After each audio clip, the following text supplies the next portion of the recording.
Bu Haqiqiy hakkerlar tomonidan yaratilgan Minecraftning horror modi borligini bilarmidingiz? Inside the System. Bu mod davomida siz o'zingizda survival miringizda o'ynayotganingizda kimdir sizning miringizga qo'shiladi va u siz bilan do'st bo'lishga harakat qiladi, tekstlar yozadi va biroz vaqt o'tgandan so'ng sizning miringizda g'alati voqealar sodir bo'lishni boshlaydi va keyin tushunib yetasiz. Siz bilan do'stlashmoqchi bo'lgan bu o'yinchi aslida odam emasligini, lekin juda kech bo'lgan bo'ladi. Bu maxluq sizning qayerda yashashingizni bilib oladi va endi ular sizning uyingizning ichkarisida va endi siz yolg'iz emassiz. Eshikni hech kimga ocha ko'rmang va joyingizga qulayroq o'rnashib oling. Unda biz videoni boshladik.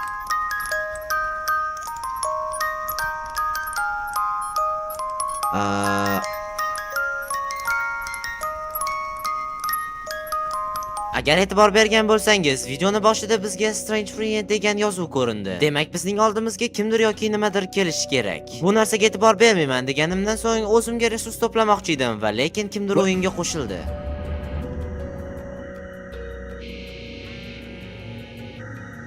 Cool Player. Ko'rinishidan oddiygina Steve'ga o'xshab ko'rinardi va uning nomi Cool Player 303 edi. Va u chatda bizga qarata "Meni eshityapsanmi?" va men unga javob qaytardim, ya'ni "Men seni eshityapman" deb. Va u bizga umuman javob qaytarmadi. Men esa o'zimni survivalimni davom ettirishga kirishdim. Daraxt ola olasanmi yoki nimadir qila olasanmi? Tushunmadim-u, oldimda bunaqa turishingni menga nima foydasi bor? Va men o'zim uchun eng birinchi aslihalarni yaratayotganimda u chatda "Let's play tag, okay" degan xabarni jo'natdi. Let's play tag, okay? Men uni nima deyotganiga tushunmadim va savol berishga harakat qildim. Va u biz savol berishimizdan oldin: "Hoy, qara, men inventarimdan g'alati qog'ozni topib oldim. Mana u, sen u bilan meni rasmimni chiza olasanmi?" Lekin men tushunmayotgan narsa, u kim va bizdan nimani xohlamoqda? mani rasmimni chiza olasanmi deydi. What the hell? Va men o'zim uchun kerakli bo'lgan aslahalarni yig'ish uchun tosh olmoqchi edim va u birdaniga qayergadir ketishni boshladi. Men u qayerga ketyapti deb qiziqdim va orqasidan bordim va u yana uzoqroqqa ketib qoldi. Menda hech qanday fikr yo'q edi. U nima qilmoqchi edi, lekin u birdaniga menga qarashni boshladi. Va men cho'chib ketdim va yaxshisi o'zimni ishimni qila qolaman. Qarash yoqmayapti, to'g'ri, birdaniga. Okay. Mayli. Va men o'zimga yana narsa eslatganimda u birdaniga "Sen meni qachon xohlasang chaqirishing mumkin. Men seni bu yerda kutaman." Hehehe. dedi-yu yana jim bo'lib qoldi. Men bu yerda kutib turaman. Chaqirsang boraman oldinga deydi. Sen nima uchun chaqiraman? Savol. Va bizda birdaniga ikkinchi hikoya boshlanib ketdi.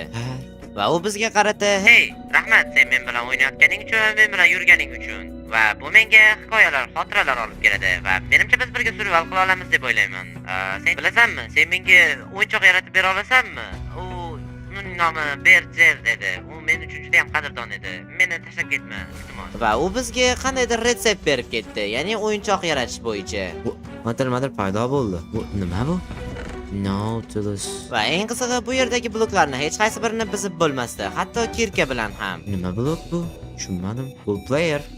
Sen buni xohlaganmiding? Topayla, u bizga nima qurdida? Va u chatda yana xabar jo'natdi. "Hay, sen men bilan kofexona qurishni xohlamaysanmi?" Uning qilayotgan harakatlari va gapirayotgan gaplari hech ham AI yoki botning gapiga o'xshamasdi, xuddiki odam o'ynayotgandek. Va shundan so'ng o'zimga g'ordan narsa topishga harakat qildim. Va u boyidan beri hech qanday ish qilmadi va men unga "Menga biroz blok olib bera olasanmi?" desam, "Pastroq qazish unga yaqinlashtiradi" deb javob berdi. Va men pastroqqa tushganimdan so'ng oldimdan skelet chiqib qoldi va u meni jonimni yarmidan oshig'ini yeb ketdi va shuning uchun ham berkinmasam bo'lmaydi deb bir chuqurroq joyga bordim va o'zimni berkitishga harakat qildim. Men bu yerda o'zimga keep inventory'ni yoqib qo'ymoqchi edim, chunki bu modda juda ham ko'p o'lim bo'ladi deb o'yladim va menga birdaniga qandaydir g'alati effekt berildi. Va balki skelet ketgandir deb tashqariga chiqaman deb blokni buzsam, bu yerda meni qandaydir yozuvlar kutib oldi. PS5 Episode 1 Counter-Strike Global Offensive. Hello friend. Qumurlamayapman. What the? Shundan so'ng men tushundimki, demak ular meni kompyuterimning ichkarisiga kirib olgan va men qaysi o'yinlarni o'ynayman hammasini bilib olishgan. Lekin qanaqasiga Minecraft modi meni qaysi o'yinlarni o'ynaganimni bilib olishi mumkin? Va bu yozuvlarning oldida qandaydir tuganmas yozuv ham bor edi va unda men deb tuganmas yozuvni qoldirgan edi va bu menda shubha uyg'otdi. Eng yaxshisi hozir g'orlarda yurish menimcha xavfli bo'lsa kerak deb tashqariga chiqib ketdim. Va u chatda yana xabar yozdi. "Hey, men seni yo'qotib qo'ydim va men juda uzoqdaman deb o'ylayapman. Oldinga o'yinga teleport bo'lsam bo'ladimi?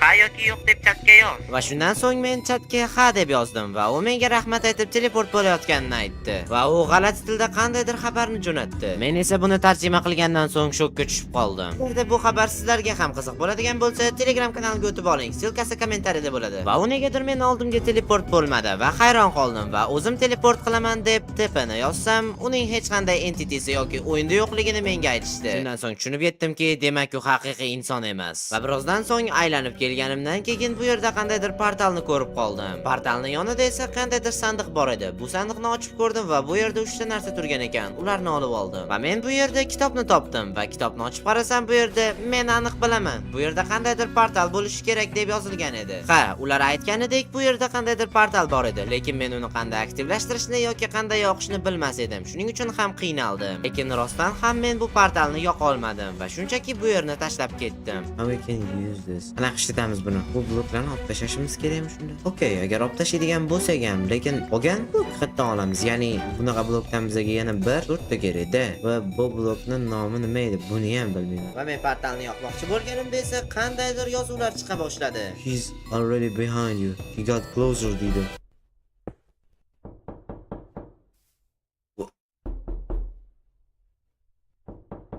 Bu eshikning taqillashlarini men o'yinda eshitilyapti deb o'ylagandim. Afsuski, uyning tashqarisidan eshitilayotgan ekan.